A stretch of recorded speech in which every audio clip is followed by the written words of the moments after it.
kesempatan ini, saya akan menceritakan cerita tentang Sari Gading yang berasal dari Jawa Tengah. Pada zaman dahulu, hiduplah suami istri yang bernama Pan Sarinando dan Men Sarinando. Mereka tinggal di pinggir pantai. Mata pencahariannya adalah mencari siput dan kayu bakar. Walau sedang mengandung, Men Sarinando tetap mencari siput dan kayu bakar untuk memenuhi kebutuhan hidup sehari-hari. Usia kandungan Men Sarinando sudah hampir 9 bulan. Tiba-tiba perutnya terasa sakit. Men Sarinando segera membangunkan suaminya. Di tengah kebingungannya, tiba-tiba muncul laki-laki tua yang tidak diketahui dari mana asalnya sudah berada di hadapannya. Dengarkanlah baik-baik, anakku. Jika nanti bayimu lahir, bawalah bayimu itu ke pinggir pantai. Bekalilah dia dengan bubur merah putih. Selain itu, bekali juga dia dengan pisang satu sisir dan sebuah tabung bambu yang berisi air. Tinggalkan bayi itu di pinggir pantai. Jangan ragu, anakku. Bila kalian tidak patuhi terhadap perintahku, kalian akan celaka, kata laki-laki tua itu. Laki-laki tua tiba-tiba menghilang. Men Sarinando hanya bisa menangis.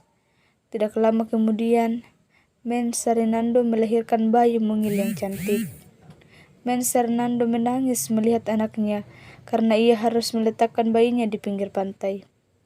Pan Sarinando terus membujuk istrinya agar tidak menangis. Pan Sarinando mencari pisang dan memasak bubur merah putih sebagai bekal anaknya. Nah, istriku, semua bekal untuk bayi kita sudah siap. Gendonglah anak kita bersama air arinya. Kita segera berangkat, kata Pan Sarinando. Pan Sarinando dan Men Sarinando berangkat ke tepi pantai. Bayi itu diletakkan di pinggir pantai. Men Sarinando tidak berhenti menangis. Air matanya terus bercucuran sambil terus memandangi bayinya yang masih merah. Anakku, semua ini bukan karena kemauan kami. Ayah dan ibu selalu berdoa agar perjalanan hidupmu tidak ada halangan. Tuhan yang Maha Kuasa selalu melindungimu.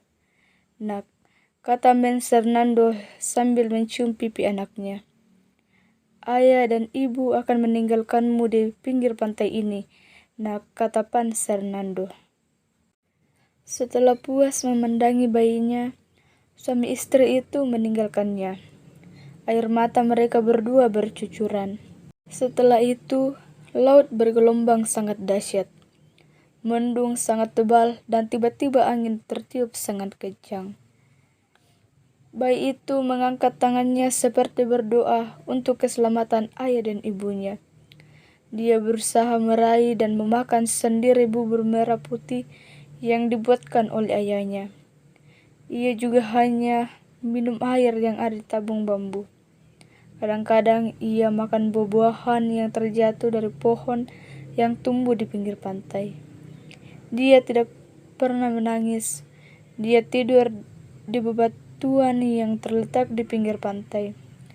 Tubuhnya sudah kebal dengan dinginnya angin pantai.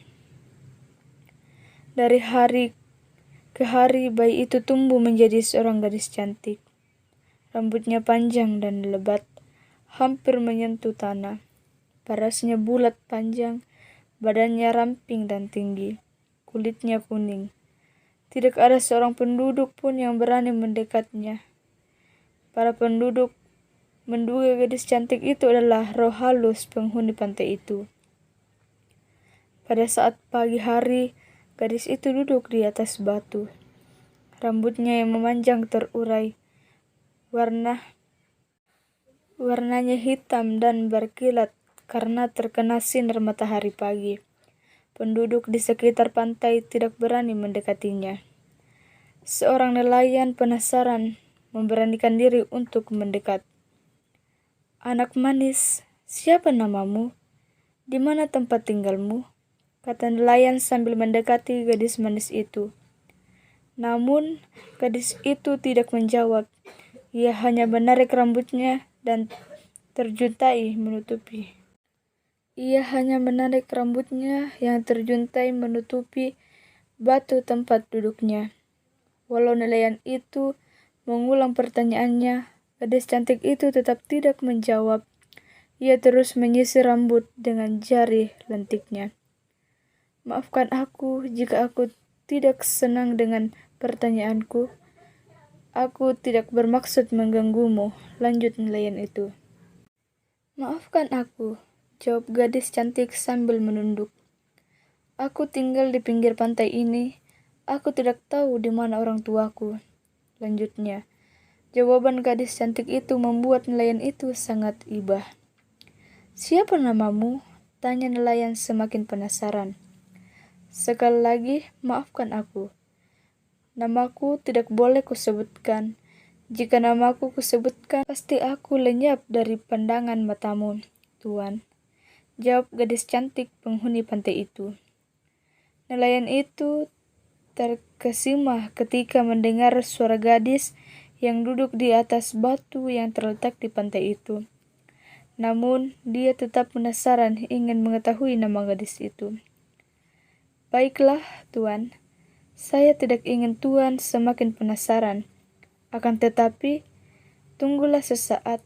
Aku akan merapikan rambutku dulu," kata gadis cantik itu. Setelah selesai menyisir rambutnya, gadis itu pergi menuju bebatuan di pinggir pantai. Tidak lama kemudian, ia kembali dengan membawa tabung bambu. "Untuk apa tabung bambu itu?" tanya nelayan. "Tabung bambu ini berisi benda yang menjadi bekal hidupku. Nah, sekarang aku akan menyebutkan namaku. Akan tetapi, aku minta maaf padamu, jangan sekali-kali kau terkejut. Dengarkanlah baik-baik. Namaku Sari Gading," kata gadis cantik itu. Setelah menyebutkan namanya, gadis cantik itu lenyap seketika. Dengan tiba-tiba muncul sebatang pohon yang berdaun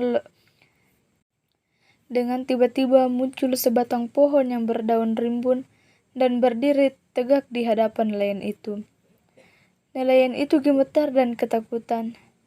Semua peristiwa berlangsung sangat cepat seperti mimpi. Kemudian dia berlari ke segala penjuru pantai itu sambil berteriak-teriak memanggil nama gadis cantik itu. Sari Gading, di mana kau berada? Maafkan aku kata nelayan itu sambil berlari menyusuri pantai. Namun, Sari Gading yang dicarinya tidak juga kelihatan. Nelayan itu tidak dapat berbuat banyak. Ia hanya menyesali perbuatannya. Yang bisa dilakukan hanyalah memeluk pohon yang berada di hadapannya sambil menangis. Angin tertiup kencang dan menggoyangkan dedaunan di rantingan pohon itu. Angin tertiup kencang dan menggoyangkan dedaunan di ranting pohon itu. Matahari hampir masuk ke peraduannya. Nelayan itu masih duduk terpaku di bawah pohon itu. Jangan merasa bersalah. Hapuslah air matamu. Aku adalah Sari Gading yang berubah menjadi pohon di hadapanmu ini. Pohon ini bernama pohon gebang. Suara itu membuyarkan lamunan nelayan yang masih terpaku duduk di bawah pohon itu. Aku telah berutang budi kepada kedua orang tuaku, lebih-lebih kepada ibuku yang telah mengandungku selama 9 bulan. Oleh karena itu, aku berkewajiban membalas budi baiknya. Semua keturunan orang tuaku yang hidup di pantai akan terjamin hidupnya. Suara yang berasal dari pohon gebang itu. Angin berhenti bertiup. Nelayan itu masih duduk di bawah pohon gebang itu. Ia berharap ada suara yang keluar dari pohon itu kembali. Apalagi pesanmu, Sari Gading? Aku akan menuruti permintaanmu. kata nelayan sambil mendekatkan telinganya ke batang pohon besar itu. Tidak lama kemudian, pohon itu mengeluarkan suara lagi. Potonglah ujung batangku untuk bahan membuat benang. Benang itu dapat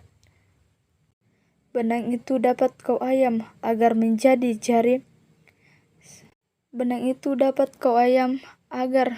jaring sebagai peralatan mencari. Potonglah ujung batangku untuk bahan membuat benang. Benang itu dapat kau ayam agar menjadi jaring sebagai peralatan mencari ikan. Janganlah kau ragu-ragu. Jika kau menjaring dan mendapat banyak ikan, jangan lupa kau membagikan sebagian ikan itu untuk orang yang membutuhkannya. Suara dari pohon gembang itu. Kemudian suara itu hilang dan tidak terdengar lagi. Nelayan melaksanakan semua pesan yang keluar dari pohon gembang di pinggir pantai itu. Kemudian ia menurunkan pesan itu agar dilaksanakan oleh anak cucunya dan masyarakat di sekitar pantai itu.